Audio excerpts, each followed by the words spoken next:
You're listening to the Health Courage Collective Podcast, episode 98. Are your probiotics good enough? Welcome to the Health Courage Collective Podcast, the show for women who are too busy to slog through hours of generalized, inapplicable, and often contradictory health information, but too smart to ignore that a few minutes of focused attention now can prevent years of suffering in the future. I'm your host, Christina Hackett, a pharmacist who doesn't want you to live on prescriptions, a certified coach specifically trained to maximize your potential, and a compulsive learner obsessed with preventative, cutting-edge, holistic, and integrative medicine. I'm on a mission to increase your physical and mental resilience so you can fearlessly look forward to your next 40-plus limitless years. Your time is now. Let's go. Hello. Welcome to the podcast this week. I hope you are doing so great. How are your affirmations? Did you try it out? Can you see how interrogative self-talk is more powerful than just happy thoughts that don't really feel true? I think you can create some powerful changes in your life just by asking yourself the right questions and allowing your subconscious to chew on it. I swear, all of a sudden, overnight, starting a week ago today, my life went from never really hearing about AI to that's all I hear about all the time, and it's all anyone ever talks about. It's so weird. I watched a class about ChatGPT, and it's just everywhere. And I can see the advantages of learning good prompt engineering skills. Ask ChatGPT the right questions, and your results will be exponentially better. So, affirmations can be a kind of prompt engineering for your actual intelligence. Wait, that would still be AI. BI? Biogenic intelligence? NI? Natural intelligence? I don't know. I don't really like any of those. I do like how heroic founder Brian Johnson often talks about consulting AI, which is ancient intelligence for wisdom. Okay, enough about AI. I'm seriously so sick of hearing about it. Today, we're going to talk about probiotics. It's such a loaded subject, and there's so much to talk about, but like everything, I hope to distill it down into some practical and useful information that doesn't drone on, but can actually help you be physiologically capable of living more and getting stronger as you get older. I think one of the top 3 drivers of health and flourishing is your microbiome. It's a big deal, a really big deal.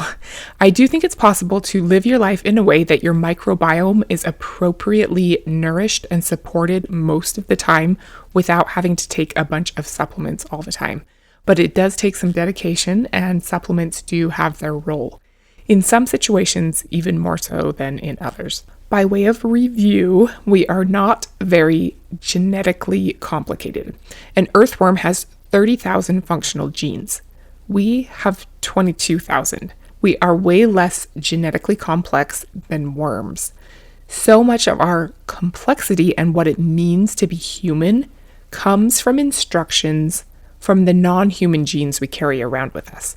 We get 2.5 million functional genes from our bacteria. We have outsourced many of the genetic instructions we need to thrive to the cloud, so to speak, to the 40 trillion bacteria that live in and on us. There are also viruses and other microbes that coexist with us that we don't really know that much about yet. It's fascinating. Anyway, our bacteria truly make us who we are, especially the ones in our digestive system. We can't make the enzyme cellulase, so we can't break down plant material to digest and get energy from plants. We can't absorb polyphenols, but they are essential to helping us live well. Most of the nutrients we get don't come from the food we eat. We actually don't need much diversity in our diet to stay alive, just some form of protein, some form of fat, some form of carbohydrate. Our microbes, or gut buddies, are what make cellulase to break down plant material, absorb polyphenols, and give us the nutrients we need to survive and thrive via fermentation in our large intestines. We are not eating just for ourselves, but for our bacteria. That's why diversity in our diet is so important. It's not for us, it's for them. Our microbes very much control our experience of life physiologically and psychologically. We absolutely cannot have the life we want without them. The postbiotics, or results of a fermentation of certain foods, are critical to health and longevity. There are bacterial strains that can improve acne by 70%. Same with other skin conditions. Some bacterial strains will reduce pain and inflammation. There are psychobiotics that have been proven to improve depression and anxiety. It's amazing and fascinating, and if there is anything we can do that can significantly help people improve symptoms, and the only side effect is better digestion and a longer health span, that's about as good as it gets. So if you've been around for a while, you know I love mitochondria. There is a rock star of a microbiologist named Kiran Krishnan who I could listen to for days. His knowledge of all things microbiome and ability to explain it in a way that makes sense is amazing. I heard him tell this story of a study where cellular samples from a 5-year-old boy and a 90-year-old man were collected and blindly given to a bunch of different pathologists who didn't know what they were or where they came from, and they were tasked with figuring out the difference between the two samples.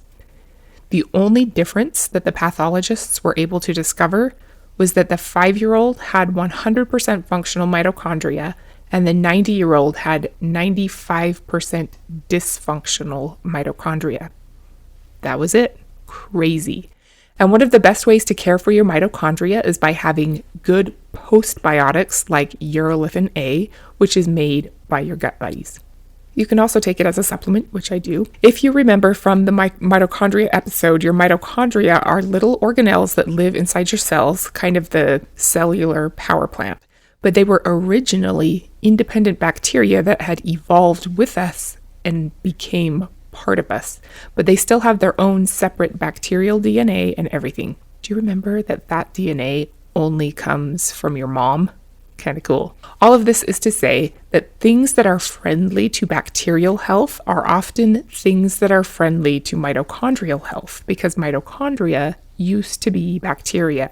And you want to keep them healthy for as long as possible because they pretty much determine your cellular age.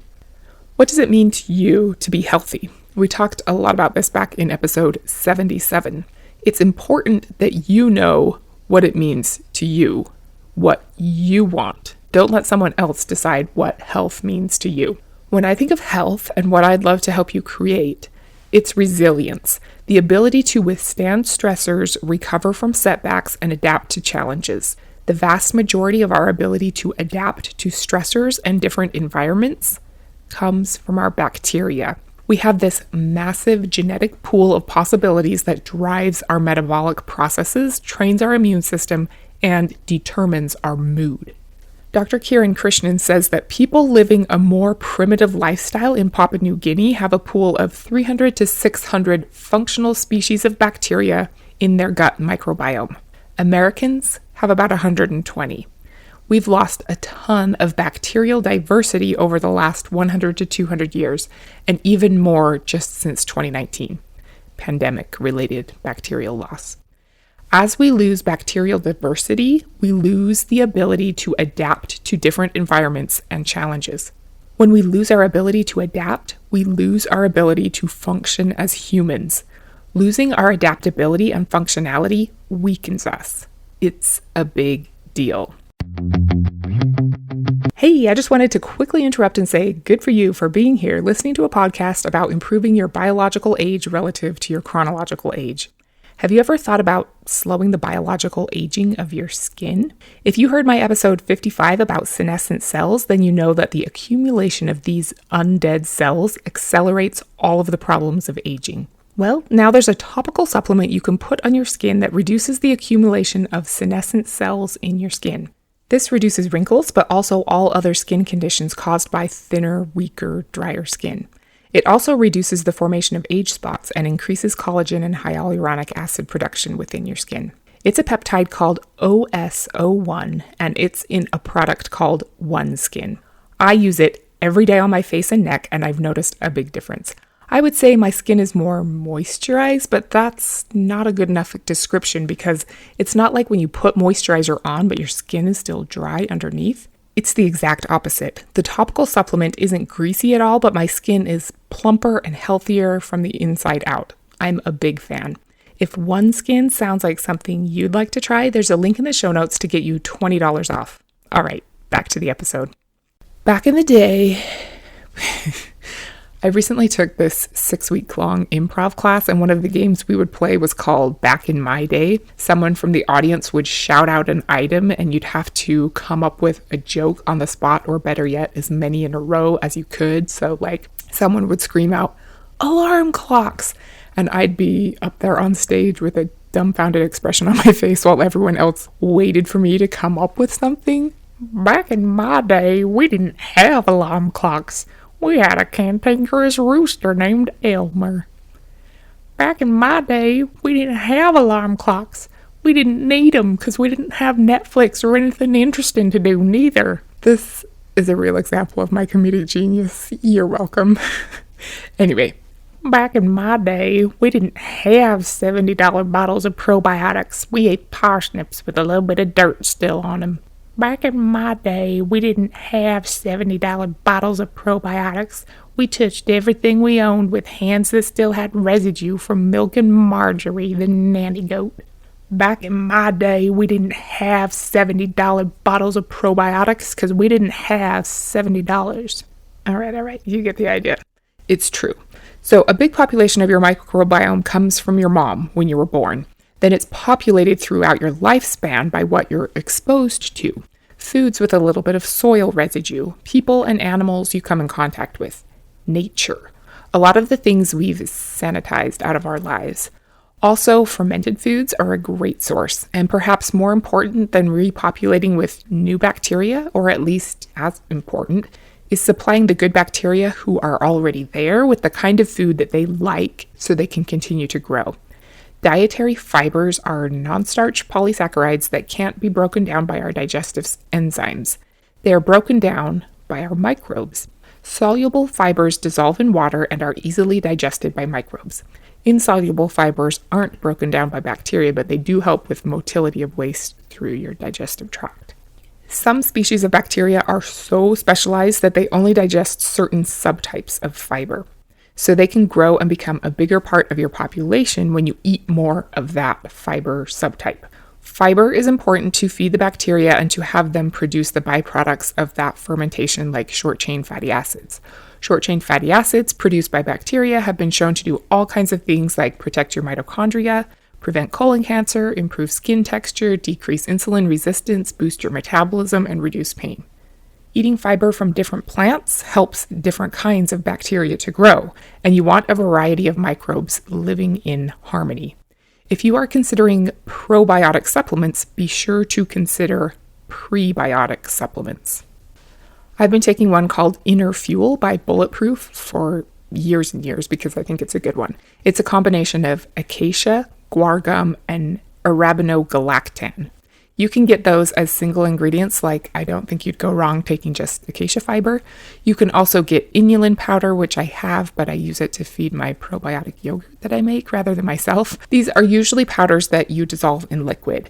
Soluble fibers dissolve well and they don't taste like anything. They're soluble, so it's not like Metamucil.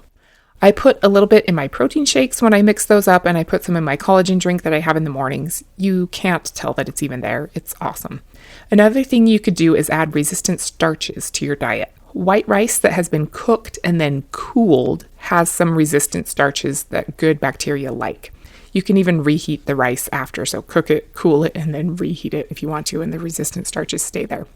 There are also other resistant starches, like I have some green banana powder that I sometimes use when I bake. You can cook and cool potatoes to get a little bit of resistant starch, and beans and legumes and whole oats can also have some resistant starches.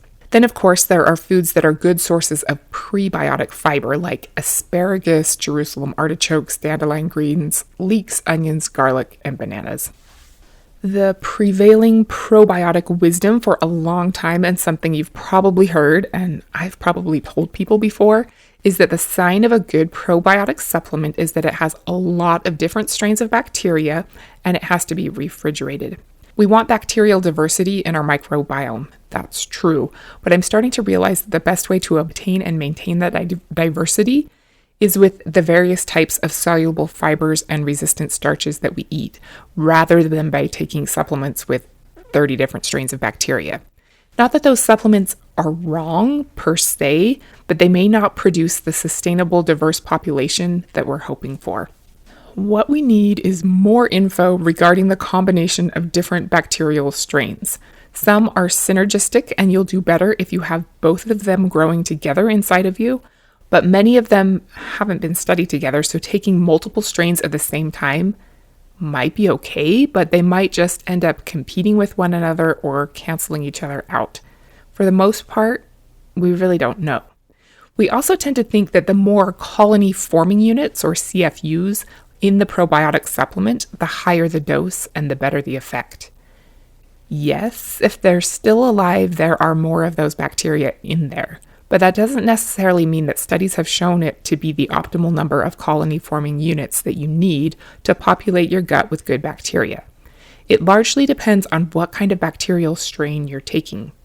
Some probacteria don't need really high numbers to start to grow in your gut. It's estimated that around 99.9% of microbes in regular run-of-the-mill probiotic supplements die in the stomach before they even get a chance to get to your large intestines where you want them. I don't know how accurate that number is, but it's pretty disheartening. It does kind of make sense that if they can't survive at more than fridge temperature, how are they going to make it at 98.6 degrees for a few hours inside your body? Also, stomach acid is exceptionally good at killing bacteria, so that's an issue as well. There can be some benefits from the bacteria who do make it to your intestines, so it's not like they're all garbage, but it's hard to know exactly what's going to happen when you take a probiotic supplement. And obviously, some bacteria survive the stomach because eating fermented foods absolutely does change your microbiome for the better. You can get a microbiome analysis from a company like Viome, and then you could take a probiotic supplement and retest later, which I suppose would be the best way to evaluate what works for you. It would be time-consuming and expensive, but probably worth it in some cases. You can also pay good attention to how you feel. I still like some of the probiotic supplements that I recommend in my pharmacy that we keep in the fridge. I'll put some links in the show notes to the names of those. But they may not be the absolute best for everyone. We definitely need more research about exactly which strains are the best for which people and in which situations. Microbiome research is definitely going on at breakneck speed, so I do think that there will be a day when we know exactly which strain in which combination are best for people with Parkinson's versus people with transient diarrhea versus overweight people versus people with subpar immune systems. We do know that to a certain degree now. I thought about reading off some of the things we know for sure, but then I realized that it's probably not super helpful to you as you're driving or pulling weeds or chopping vegetables to have me just saying Bifidobacterium infantis DSM 33361, Lactobacillus paracasei 431, Lactobacillus reuteri RC14. Babies need Bifidobacteria infantis. People with joint pain need Bacillus colitis. People needing improved brain processing speed need Lactobacillus brevis. It can get crazy, and you can look things up. I like how Dr. William Davis puts it. He wrote the book Wheat Belly and a new book called Supergut. He says that rather than getting overwhelmed by how many different strains there are to choose from, to think of them just like items on a menu. You'd never go to a Cheesecake Factory and be like, oh no, I can never eat all of this. You just pick and choose what you want and forget about the rest. He leans a little more toward the side of focusing on increasing the population of a single strain in your gut to try to create a certain outcome. For people who don't have a specific symptom that they're trying to treat, he loves to recommend a bacterial strain called Lactobacillus reuteri. I've heard him talk about it before. It's only found in a probiotic made in Sweden, my favorite place, called BioGaia Gastrus. It was originally made for colicky babies. He says you need to ferment it yourself into yogurt to get a big enough dose, and that the effect of having an increased population of Lactobacillus reuteri is that it causes your hypothalamus to release more oxytocin. I love oxytocin, and I even wear an oxytocin molecule necklace on the regular. I can't believe I haven't done an episode on it yet. I need to get on that. The oxytocin effects Dr. Davis has found from eating your homemade BioGaia yogurt regularly are increased dermal collagen, which means less wrinkly skin, accelerated wound healing, reduced appetite, increased libido, increased testosterone, improved bone density, improved muscle mass, deeper sleep in about 20% of the people, and improved gut health overall. I made his yogurt recipe quite a few times, like 4 or 5 years ago, and then I had 2 ruined batches and I got super frustrated and kind of forgot all about it.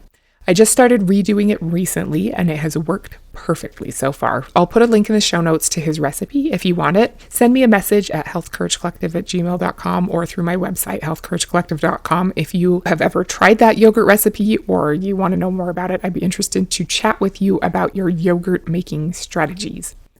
Dr. Davis also says that he ferments all kinds of other things with whatever strain he wants to have grow. Like for SIBO treatment, he combines the Lactobacillus reuteri with Bacillus coagulans. And then whichever strain he chooses, he ferments salsa, hummus, fruit purees, kimchi, kefir, and pickles. I need to look more into that because I love salsa and I would love to have it be a source of healthy bacteria in my diet. I'm also currently listening to the book Salt, Fat, Acid, Heat, I think is what it's called. And she talks about like this super easy way to make some creme fraiche to add creaminess with a little bit of acid to your foods. And I'm like, oh, I like creme fraiche. And I bet you could add some probiotics to it. Genius. When you ferment your own stuff, you can use some of your yogurt batch to start your next batch, and you don't have to buy so many probiotic pills. Also genius. There's a whole class of probiotics being called psychobiotics. The company Just Thrive has a product called Just Calm that has Bifidobacterium longum 1714, which is a strain that has been shown to reduce anxiety, decrease stress, and improve focus. I'll put a link in the show notes to that and to a podcast episode all about psychobiotics if you're interested. It's pretty wild that people who are more easily able to get into those calm theta waves naturally have more of this organism in their gut. If you're a bit of a stress case, it could just be because of an imbalance in the genetic instructions coming from your gut bacteria. So interesting. There is also a super important strain of bacteria called Akkermansia muciniphila. It could be a whole episode on its own, but it's a super important bacteria that regulates the natural mucus lining of your intestinal wall. Healthy people have a lot of Akkermansia, and there are many, many disease states where the patients suffering from them have no or almost no Akkermansia muciniphilia. The mucin 2 layer of the GI tract is ground zero for a whole host of diseases, especially autoimmune diseases. So I would encourage you to look more into Akkermansia muciniphilia as a probiotic if you are suffering from almost any medical condition. There is only one company that makes it, so I'll put a link in the show notes to that. Like all of these really good products, it makes me wonder if you could ferment your own yogurt with it to consume it and also save money. Maybe. There is a profungus. Is that a thing? Probiotic profungus? It's called Saccharomyces boulardii that has been shown to help reduce diarrhea. So it's not a bacteria, but it's a beneficial microbe that has been used clinically. There are also probiotics that have been specifically shown to decrease blood sugar levels and improve metabolism. As research continues, I think it will get more clear what strains you want to include in your probiotic supplement regime based on what your goals are and exactly how to do that. It's exciting, but we're not all the way there yet. But there is still a lot you can do. Some have been shown to help with fibromyalgia and Parkinson's disease, so there's lots of research going on. In order to be optimally healthy and thriving, you absolutely need to have a well-functioning GI tract populated with a diversity of good bacteria and other microbes. And even a few bad guys are necessary in there, actually, just not too many. For many thousands of years, this was a natural part of our life. You didn't have to buy a bunch of supplements to maintain a healthy gut biome. We could get into an hour-long discussion about why this has changed, but not today. Part of our ancestors' healthy diet was the bacterial spores that used to hitch a ride from their soil into their vegetables. Those were often spore-based bacteria. Some microbiologists believe that our immune systems evolved to require daily stimulation by bacillus spores.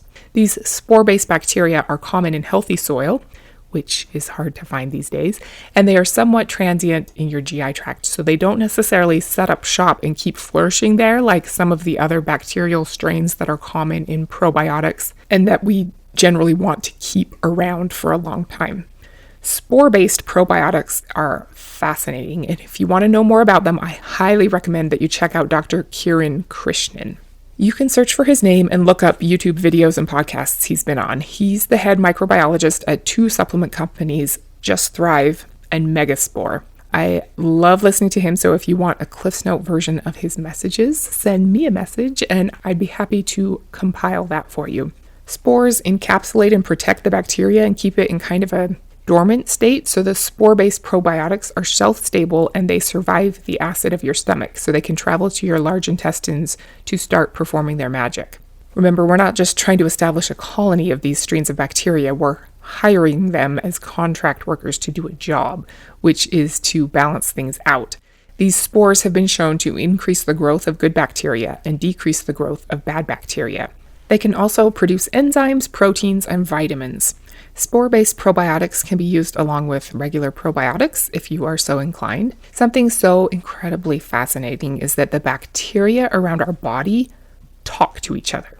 Somehow. We don't really get it, but one of the things we learned from COVID is that your immune response, which starts from your gut, comes from a message that your gut microbiomes get from the microbes in your lungs in the case of COVID. It's so crazy. It's called quantum biology. Your microbes in your lungs or your skin or your eyes or wherever a foreign invader comes in can tell that there's an invader and communicate that to your other bacteria, especially the ones in your gut that sound the alarm signal to your immune system. Your bacteria can also do something called quorum sensing.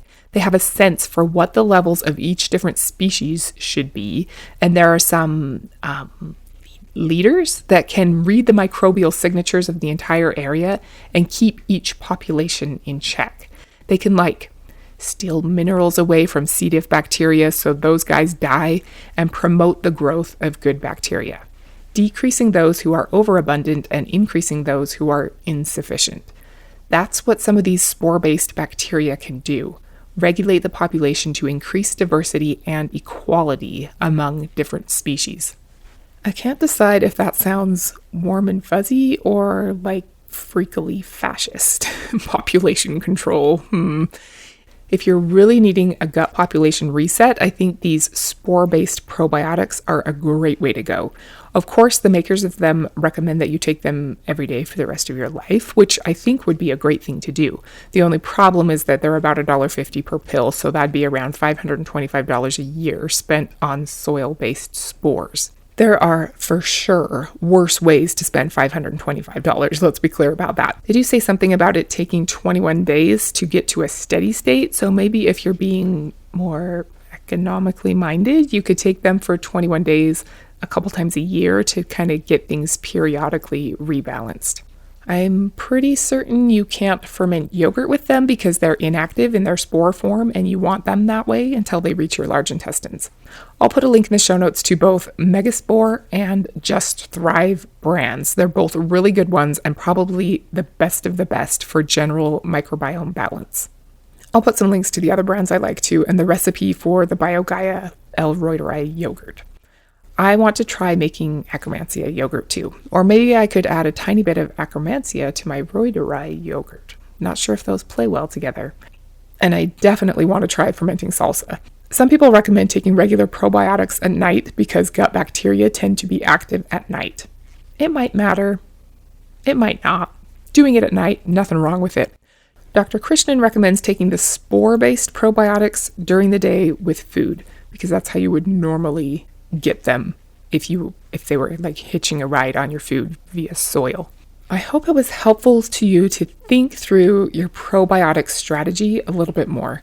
I think it's so important for you to know how critical having a healthy and diverse microbiome population is. Our functionality as a human and our ability to adapt to adverse conditions and avoid diseases is humongously dependent on our microbiome. I think it's good to know of a few good brands of probiotics in case you get some GI distress or just feel like you want to rebalance your gut flora. Oh man, we didn't even talk about antibiotics. That's a really big deal. You need a serious probiotic plan if you've been on antibiotics anytime recently. We might need to talk about that more. Studies even show that if your roommate is on antibiotics, your microbiome gets screwed up. It's so weird. We might have to come back to that later. Overall, I hope you realize that the foundation of having a good gut population is feeding them in a way that encourages the good ones to flourish and the bad ones to starve. Bad gut bacteria and fungi like Candida love sugar. The more sugar you eat, the better for the bad guys. And artificial sweeteners, pesticides, herbicides, preservatives, GMO foods, and other toxins can kill off your good guys. What you eat is the biggest factor. Eating prebiotic fibers from vegetables and supplements, eating fermented foods, eating polyphenols from colorful vegetables and fruits, and eating a variety of foods helps nourish a good population of gut buddies. Remember, you're not eating for you, you're eating for your bacteria. Your bacteria are what give you the ability to be more human. Safeguard your bacteria and feed them well, and you'll be so much better off. So many diseases get their start with the breach of your mucin 2 layer. But getting to the very inception point is about the highest leverage thing you can do. A single thing to pay attention to that can change all aspects of your physiology and psychology. Thank you so much for being here today and for your attention and for caring about your microbiome. I care about your microbiome too. Next week, we're going to talk about how comfort affects how you age. Until then, become the servant of your bacteria and don't be normal. Thank you so much for tuning into the Health Courage Collective podcast. I am truly honored that you have paid me the enormous compliment of your time and attention. I would be so grateful if you would share this podcast with someone you know and subscribe so you never miss an episode. This podcast is for entertainment and information purposes only. Statements and views on this podcast are not medical advice. This podcast, including Christina Hackett and producers, disclaim responsibility for any possible adverse events by use of information contained herein. If you think you have a medical problem, consult a licensed physician.